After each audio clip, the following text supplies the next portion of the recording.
Hi అండి, ఈరోజైతే నేను పండుమిర్చి ఊరగాయ అయితే తాలింపు అయితే వేస్తున్నాను. మీ సైడ్ కూడా ఇలా తాలింపు వేసుకుంటారో వేసుకోరో కామెంట్ చేయండి. ముందుగా ఈ తాలింపు వేసుకోవడం కోసం 2 టమోటాలను అయితే ఇలా ప్యూరీగా చేసుకోవాలన్నమాట. ఎందుకంటే మనకి తినేటప్పుడు టొమాటోలు తగలకుండా ఉంటాయి. ఇప్పుడు ఒక బాండీ పెట్టుకొని ఆయిల్, పోపు దినుసులు, అలాగే ఎండుమిర్చి, వెల్లుల్లి, ఉల్లిపాయలు కూడా వేసుకొని బాగా గోల్డెన్ షేడ్ వచ్చేంత వరకు ఫ్రై చేసుకోవాలన్నమాట.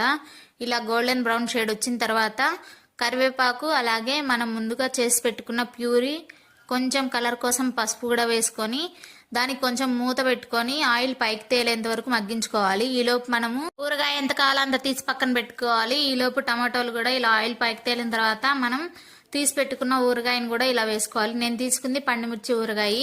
దీన్ని కూడా బాగా ఆయిల్ పైకి తేలేంత వరకు మగ్గించుకోవాలన్నమాట మూత పెట్టుకొని. చాలా టేస్టీగా ఉంటుంది వేడి వేడి అన్నంలో నెయ్యి వేసుకొని తింటే. వీడియో నచ్చితే లైక్ చేయండి. Bye bye.